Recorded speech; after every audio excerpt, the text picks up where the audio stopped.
Hi, everyone. It's John Galante, president of AE Ventures here at the Builder Innovator Summit Spring 2026. I am joined by Adrian Danila with Multifamily X. He's the owner, operator, proprietor, principal, founder of Multifamily X.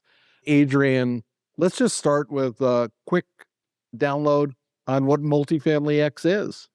John, thank you for having me, first of all, and really excited to be here in San Luis today.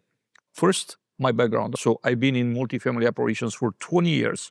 I operated portfolios up to like 32,000 units, worked for large operators as large as Greystar for 7 years, Cortland for 4 years, and several other throughout my career. About 2.5 years ago, I decided to step out of the W-2 role and help the industry in a different capacity. And what I do right now, I help supplier partners, solutions, connect with the right operators, with the right needs on the operator side. And I also help operators make the right decisions when it comes to maintenance technology and maintenance operations, generally speaking. Awesome. So let's dig in a little bit on that. And like, what are some of the major trends that you're seeing? I mean, that's a hot category, right? There's a lot of innovation happening. Give us a high level on some of the keys. Yes. So let's just take the whole multifamily space, right? Okay. Institutional. We're looking at about 23 million units nationwide.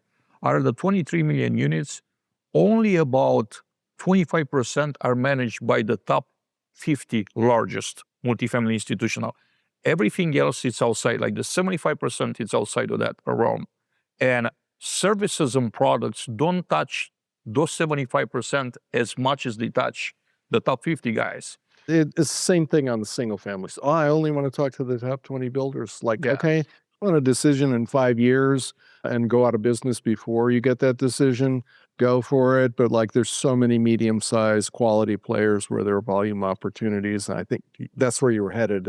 What I want for everyone to understand that might not know this is that the sales cycle on a smaller owner operator is a lot smaller than when you deal with, top 50 companies, especially when you go into like top 10. You said 5 years. I had, partners that are saying it took me 6 years to close a top 5 multifamily. Now you had to think about, do you have enough runaway? Do you have enough resources to stay alive for 5 or 6 years just to close? When you get to be my age, that's not a metaphor. Yeah. it's so true, John. And I think, it's great to put things in perspective. On the flip side, when you're looking at the 75%, this is a market that's grossly underserved by service and products. And I think there's a great opportunity for companies of all kinds, right? Service providers to join conferences like yours, to reach out to middle market and smaller owners, operators, because they need those solutions.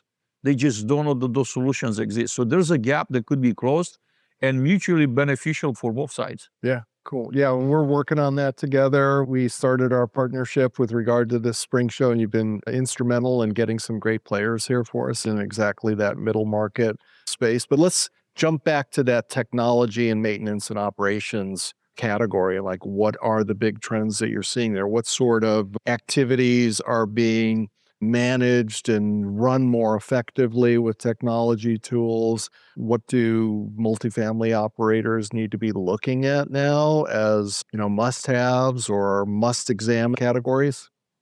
So we've been historically an industry that focused on pen and paper for the longest. In a more recent years, we started adopting technology. First of all, it started with the property management systems, PMS companies.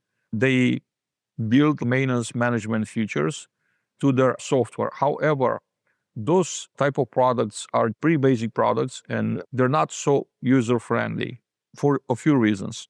These PMS systems are at core accounting systems with add-ons to them. So their main business is accounting, right? Doing accounting well.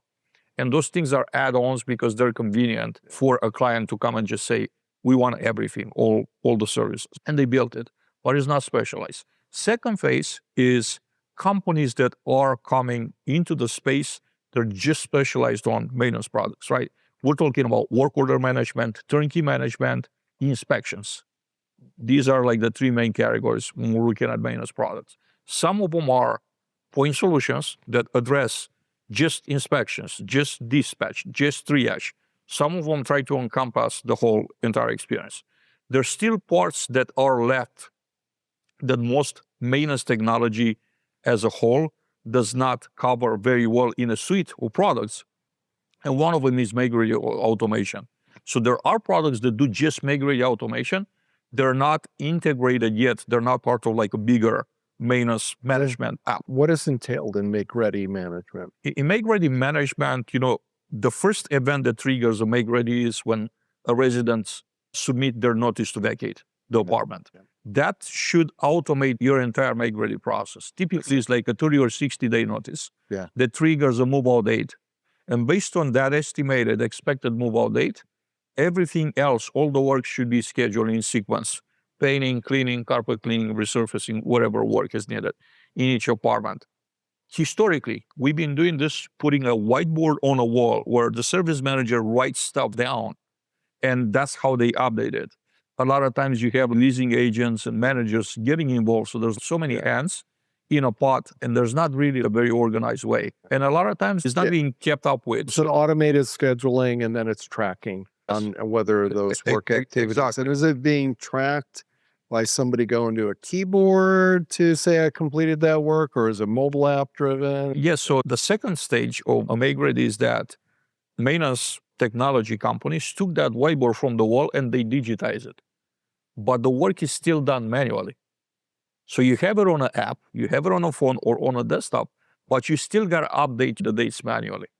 Now, there's a better solution, like the newer generation solution that actually automates the entire process. When you have a notice to vacate, that triggers the entire cycle, right? Yeah. And also, you have integration with Marketplace that has several vendors in the market. You could compare pricing. So procurement is part of this extra set of functionality too, right? Yes, that's also an available feature to the make-ready product that I mentioned. Yeah, and so and it's not just for make-readies though, right? Procurement just for ongoing maintenance of units, and upkeep is also part of the mix there, right? That's a great question. Actually, that piece is missing currently. Right, surprisingly, so there's a gap there. 2026, there's a gap. So hopefully, one of the maintenance products, existing products, will build that procurement piece to where a technician says, I need this part. Yeah. It looks at the inventory and automatically orders stuff for them, or, creates this automation versus. So do you think that these medium-sized players that we're talking about, when they hear tech or PropTech, they're thinking about smart apartment and IoT and maybe property management systems, but these maintenance and operations type technologies kind of don't fit under that moniker in their heads? Or do you think that they see that as part of the mix? I think that we need to do a better job at helping them see it. Yeah. I think that they acknowledge the systems are pretty basic. Yeah. I think that there's a school of thinking that maintenance technicians are not savvy with technology. Therefore, it's enough for us to have something printed on a paper where they could write notes. And I will argue that the opposite is true. They're not as savvy as framing contractor staff at a single family. I mean, this is like table stakes, right? In the construction and the property management areas, we need to have trade schools that don't just teach these trades that are out in the field doing the work, how to do that actual physical work, but they also need to learn how to use these tools, right? Like, who doesn't have a mobile phone? There are very few people on this planet that don't have a mobile phone. So having the right software, doing some basic training, this is not beyond the pale, right? Not only that, John, but I will argue that all the field technicians are already using a lot of technology because, like you said, they have a phone. Yeah. They access an Uber, a Facebook, a Twitter account, a TikTok account. That's technology too. Yeah. The problem, like the challenge that we're having, is that existing technology is technology that hasn't been built for the end user. It's being built for the executive that sits in office, and it provides a nice looking dashboard. Yeah. But the reality is that doesn't help the technician in the field. They very rarely reach out and try to do reports. All they really want is to have a frictionless experience that help them do their job, not actually add more to the steps, but actually make it easier. And I'll say a very easy way to put this is When we think about how we currently search for answers, me personally, I just go on ChatGPT, pull up my phone, and I press the microphone and I speak to it and I get an answer back. And we're going to have more natural language sort of UIs with integration and enhancement for sure. Yeah. So when you use voice activation, a technician takes about, in average, 13 clicks to complete a work order when they use an app. So when they use technology, they take about 13 clicks to complete. With a voice activation, it's like 0 clicks. Okay. So we're talking about the next level technology Yeah, here. it's cool. It's a brave new world, right? Yep. I keep saying that. And as we look ahead to our collaboration and doing more content, whether that's webcasts or at the Dallas event and beyond, more AI focused content as that penetrates more deeply into this technology stack. Is this an evergreen area of content where there's always going to be best practices and changes in the field? And like, there's not one answer. Like, this is not a one and done sort of subject matter. Not This at is all. just a living, breathing thing where we've got to source stuff out of the field. What's working, what's not, what's new that's doing better jobs. 100%. I think you're hitting a nerve here, right?